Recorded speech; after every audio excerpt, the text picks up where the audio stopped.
I'm L.A. Little, and this is your daily TA Wrap, where we take a look at these markets and we do it from a neoclassical perspective, asking ourselves what happened today and what might it tell us about tomorrow. You know, I do the show 4 times a week. I do it Monday through Thursday, live at 9 o'clock Eastern Time, here from the base of a snowy, white, cold Rocky Mountain. Folks, I'm glad you could join me. I see a few questions on the board. That's great stuff. I really enjoy answering those questions and trying to show you how you can use the neoclassical methods to not so much predict, but to examine the clues that the market gives you. And talking about clues, what happened today? Well, let's pop it up here. Let's see what the ending numbers were.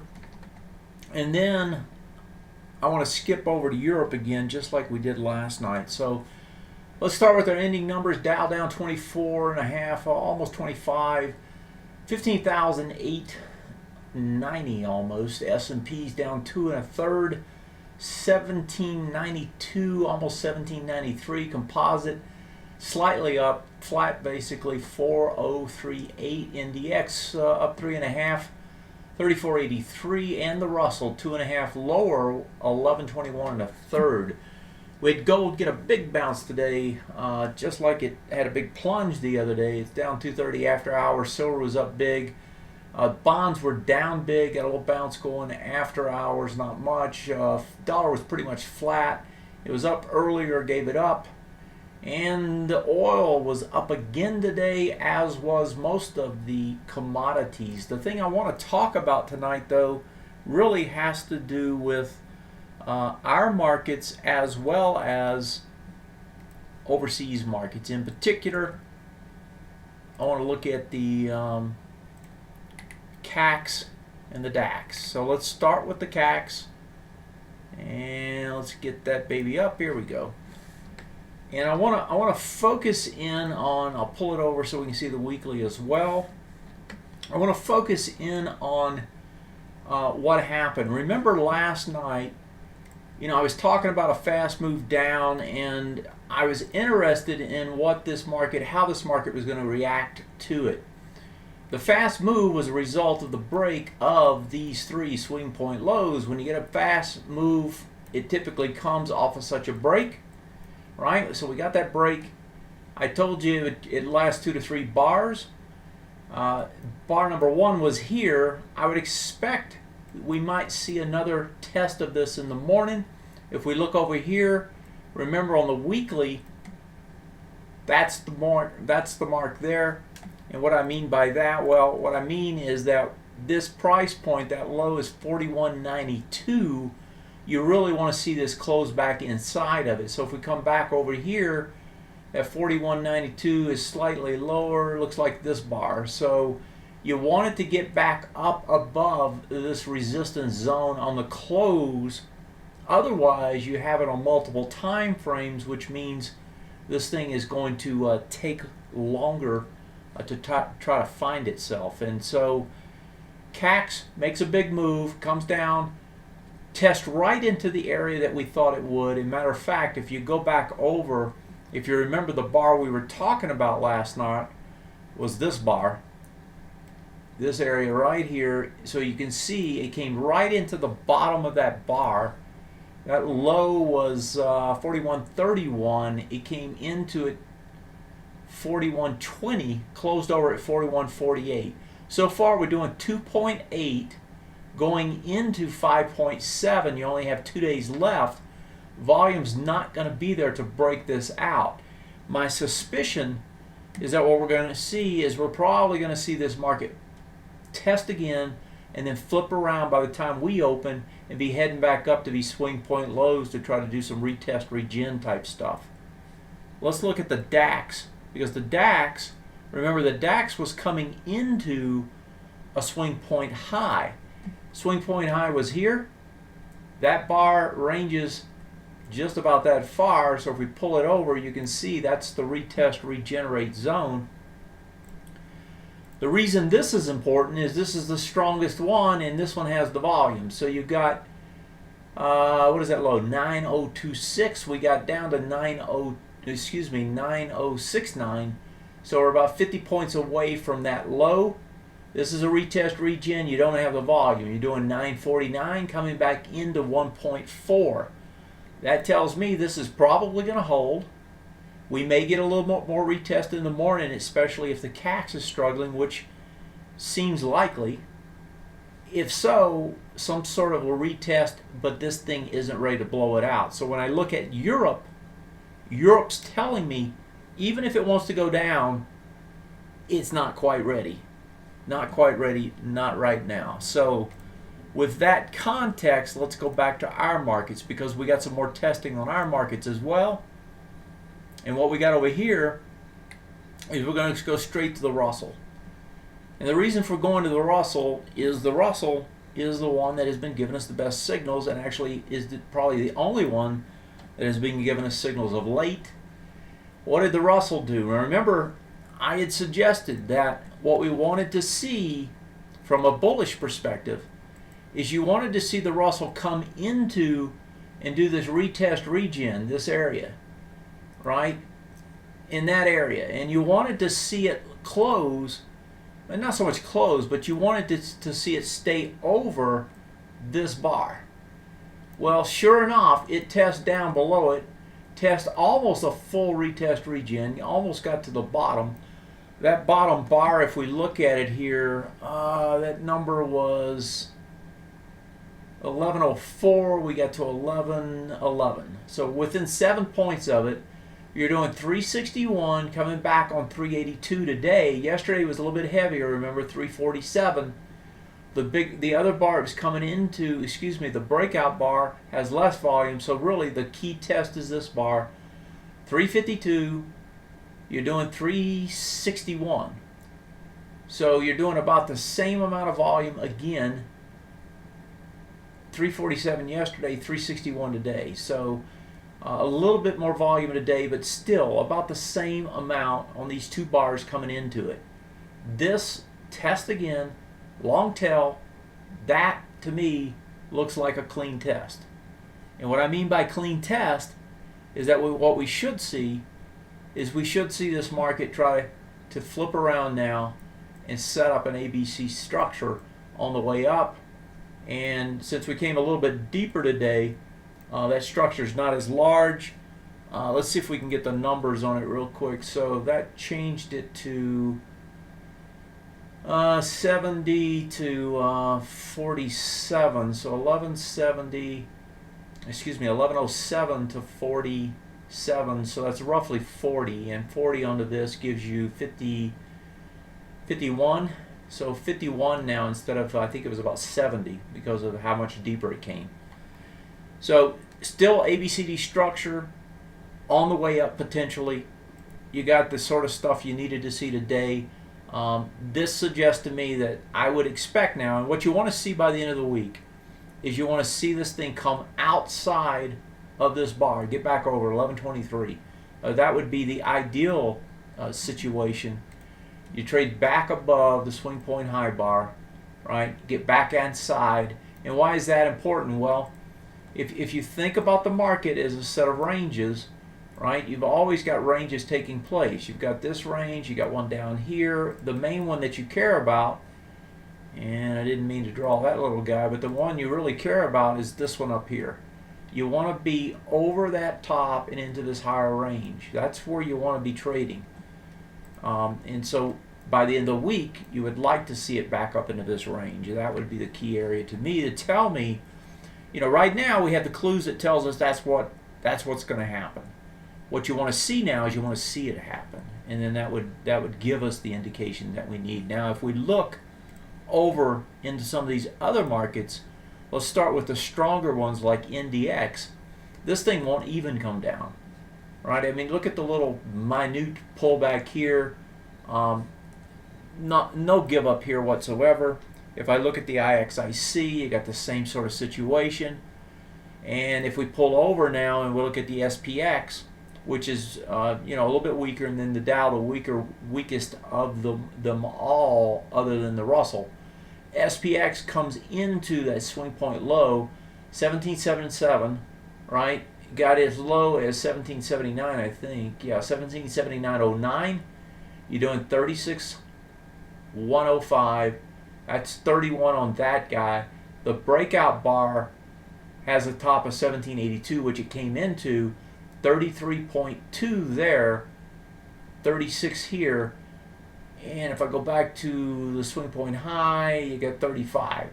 So again, just like the Russell, it's not clean in that, it's obvious that you're going to bounce, right? But when you look at these numbers and you look at that little zone right there that it came back into, yes, it had a little bit more volume. It wasn't too much more than what you have here and what you have on the swing point high. Although we've already done a retest regen, so this really isn't a retest regen. It's just back into support is what it's into. But you got to measure it up against something. The breakout bar is the main thing to measure up against. A little bit more volume. When you see that, that says, hey, we can test again. Given the long length of this tail, though, I suspect we're going to test later, not right away. And let's look at the Dow real quick.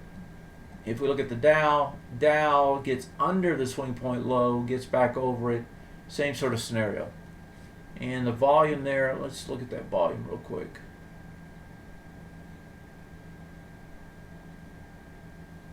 $790, you're doing 1.1. Yeah, so the Dow is like the S&P. If you go back now to the, you don't really have a breakout bar here until you get all the way back down here. So we're not even into that. So you really have to count these. So yeah, it did more volume. So the Dow actually could test lower. Also, it's got a wide, long tail though. Usually when I see this kind of a pattern, even with a little bit more volume, unless the volume's huge, and it wasn't, then you got to think you get a little bounce first. Okay, so that's the indexes. Let's pop into the sectors, because the sectors are suggesting the same thing, maybe with a little bit more oomph. I'll give you the bad ones first. Semiconductors. These guys can't get going. They had big volume expansion today. I don't know what was happening inside of them, but it's just a big range trade here. This range has been in effect for a while. It continues to be in effect. You got the higher range. It's still in it. It tested down into that lower area. Couldn't break down again today, even though volume was huge. With that kind of volume, yeah, you can trade back down here again. But again, this thing held, which is in and of itself a good thing. If you look at the XLE is also struggling. This one came down, volume expanding quite a bit. Okay, so let me look here. So on the swing point breakout, because it's coming back, I think we've already started a retest on this one. 2104, yes, we had. So that breakout bar had 372. You're hitting it with 491. So this one also looks as if it's got more testing to do. It doesn't have to do it immediately, but it looks to me like that one's not done. Those are the two worst ones. The only other one that was kind of questionable today, and one of the members in the TNT room pointed it out, is that you had volume expanding on the XLF. But, as I was pointing out to him, it looked okay. Volume actually expanded more than I thought it was going to. Must have had some decent volume at the end of the day. So just like the XLE, this one actually could test lower again. Probably isn't done. So even if we get a bounce, it kind of suggests that these things are going to come back and test again. So when I say that, and I think about XLE, XLF, two of the largest sectors, technology being the other, in the S&P 500, what that suggests to me is that we're probably not going to see this thing just rocket higher again. We're going to see some sort of movement in this area, and probably some more testing before this is all done and said and done. That still, doesn't say that we can't get that year-end rally that everybody has expected and to some degree has taken place, but nobody wants to leave this market because they think there's more coming. And so from that perspective, maybe that still happens. I would think that this is telling us, another few days, some push up tomorrow, and then maybe some more testing. Now, You got a big employment number on Friday. Tomorrow you got the ECB, BOE decisions in the morning. It appears to me that you're going to get a bounce first, and then, and if it's a big bounce tomorrow, that actually could set up Friday to take us right back down again. But we'll have to see how tomorrow plays out. But if I look at any of the other sectors, right, and I'll just pop into a couple of them, different types. Here's the XLI. XLI pushes back in, doesn't have as much volume. That thing wants to flip back around. XLK, as you would think, right up at the top, doesn't even want to give it up. If I go to one of the ones that's been very strong, the XLV, which had done the ABCD structures on the way up already. Remember, we'd already had full, and I think it was to here, right? We'd already had full extensions all the way up. You had one there, you had another one over here. It was this one, right? Nested inside of it. Those were full extensions, both to the same place. They both gave it up, right? At the same place. You got the drift down, now push. But look at the volume of this thing coming back now, right? No volume as it comes back into this area. This is going to flip right back around and go back up. So even though they're set up differently, XLV, XLI, XLK, you can go down the list. XLY, IYT, all of them doing the same sort of thing.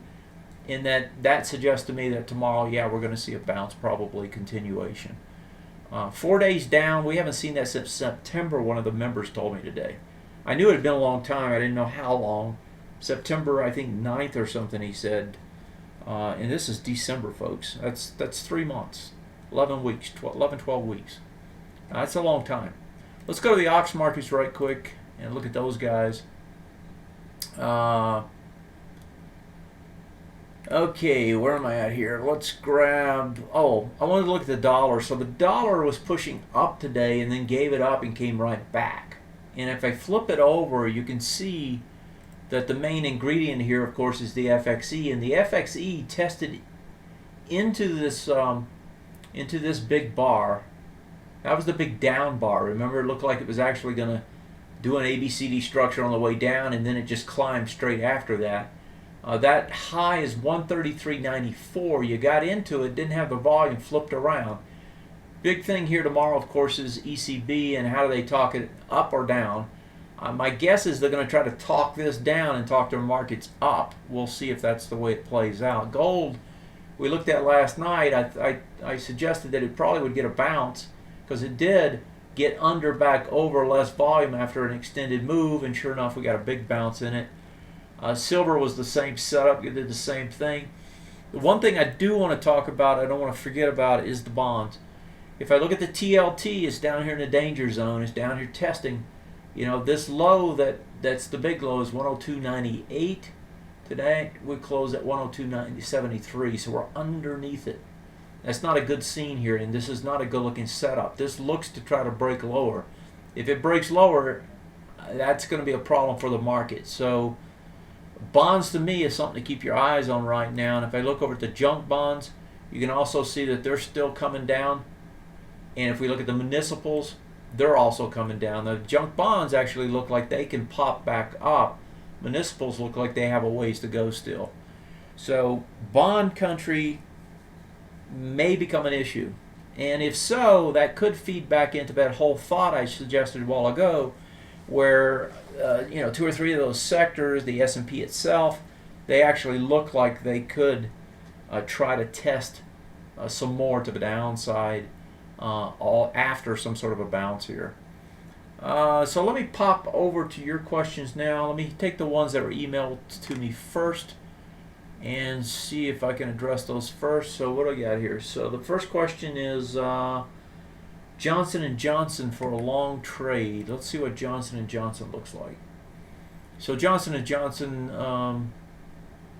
in the healthcare sector, big mammoth company. Okay, let me get this while we're doing these. Let's pull this out to the weekly as well. Okay, so swing point high, it gets over it, it's doing a retest regen. Bottom of it is 92.61. So we come into 93.13.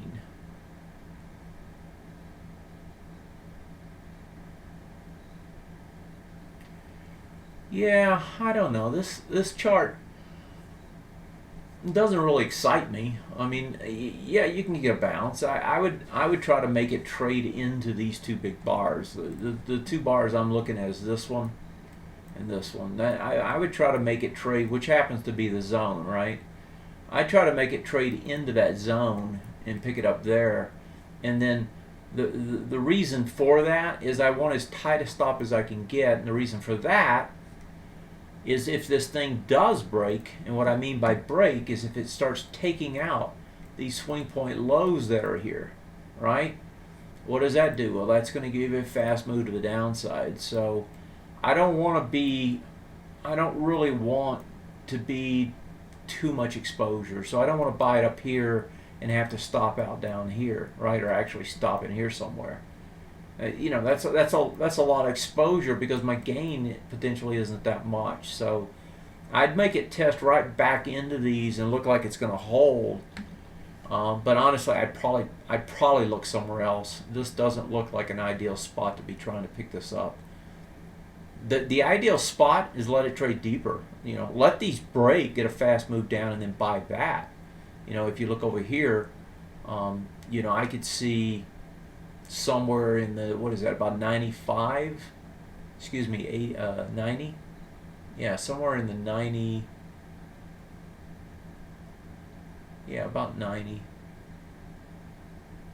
yeah, I'd want it deeper. What is this one? Yeah, that's the same bar.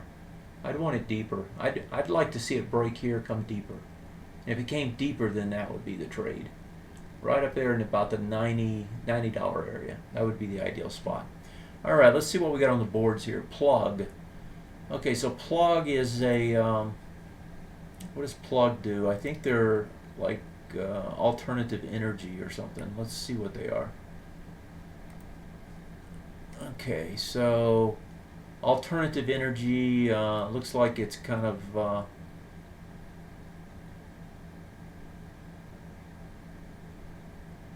yeah, so they sell diversified electronics, it looks like. Okay, so you get a breakout. That's a nice move, huh?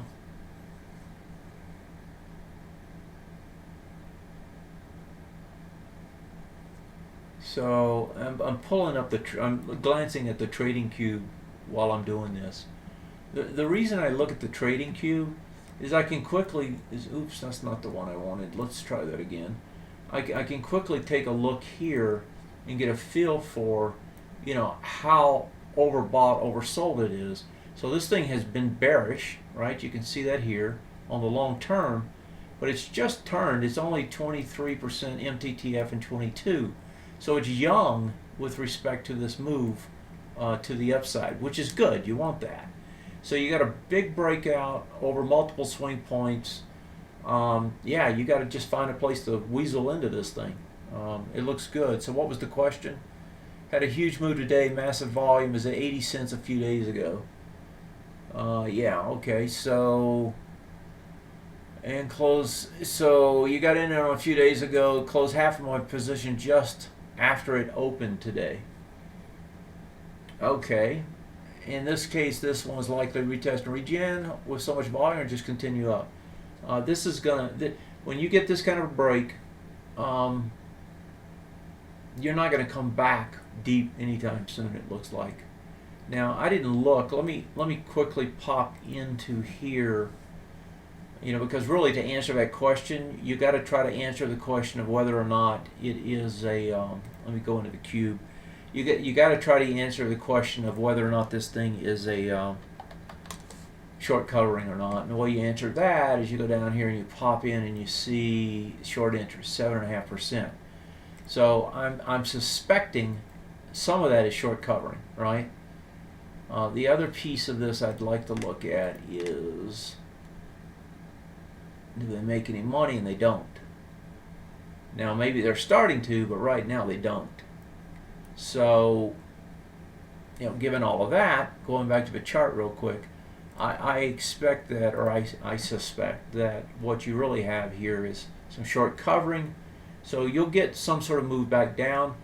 I would think this is, given the break on multiple time frames, you broke two swing point highs here. I would think this is going to carry. So if you sold out half, I'd hold on the other half for now. And if it comes back into this, this low end of this, you sold right there. It's kind of hard to buy it back there. You'd have to let it fill the gap to try to buy it back if it comes back soon. But I don't think it's going to. So just hold on to it. In this case, okay, that was that one. Please comment on the action in C. So Citigroup. It appeared to do exactly what you talked about last night, only volume seemed a bit high. It was downgraded by Goldman. Yeah, actually, it did do almost exactly what I thought it was going to do. And it came deeper and got into this other swing point high. And yes, volume was higher. And yes, that doesn't excite me. But at the same time, just like the XLF, it looks to me like this is going to carry first before it tries to come back. And so when I look at this guy, and I think about, okay, so what's the trade here? The trade to me at this point is to try to ride it back up, at least into this resistance zone that's set up over here. So you're taking that swing point high, and that's what you're shooting for initially. And it doesn't have far to go to get there. But yeah, with the big volume, this thing can come back and test again. But given the way it traded today, I suspect the test back down would fail and would actually just set up a nice buy. So if you did buy today, you scale out of some of it potentially up here, and then you see if it comes back, right, and buy it again. Another question, does it matter if the SPX did not get into the SPH? It reversed. The SPH, I believe on the SPX, we'd already seen, let me go back to that chart. I think we'd already seen, if I remember right, a retest regen taking place here, didn't we? Oh, no, this one didn't make it back yet. No, it had, didn't it? Let's see, 17,723. No, you're right. Yeah, so does it matter? No, actually, in my mind, it's actually better. And the reason for it is, if you came into the swing point high and you were pushing the volume, right, and you got into it, then you're probably going to you're probably going to come right back and test it again. The fact that this is more than 6 bars also tells you, this is another thing that you can't forget. When you have more than 6 bars, right, after a breakout, right, what you're looking for is that first test of this zone to buy, because it's like a 90%er when it does it. So the fact that we didn't, if we get a little bounce up here, it's actually a good thing, right? So no, I don't view it as bad. I probably would have rather. Yeah, I mean, they don't always retest right away. So the fact that it didn't, I guess I'm kind of, I'm on the ropes. It doesn't matter to me that it did or didn't. It's probably just slightly better that it didn't, given the volume. But I expect it will probably make its way back down there again, which kind of feeds into this idea of a little bounce. Maybe you even go test the tops again, and then you come back down again. But it looks like that's what it's going to try to do. All right, looks like time is up. Boy, time goes fast. Although I enjoy doing these shows, if I get enough listeners, I'm probably going to have to expand the hours or something because I can't get to everything. But the setup here for tomorrow looks to me like a bounce. We'll see how much it wants to bounce. I expect Europe will bounce, and that we will carry and piggyback off of that. I think a lot of the trade today was, to some degree, sympathy off of Europe. Europe down. We're down 1% in the SPX, right? Europe's down 3.5%. I mean, we just don't move down. This market just doesn't want to move down. And whatever little push down you get, sellers disappear, buyers show up. Folks, have yourself a great night. I appreciate you being there. I will check in with you tomorrow. We'll wrap up the week, and we'll see if these markets do what I think, and see how they do it, if in fact they do. Take care. I'll see you next time. Good night, folks.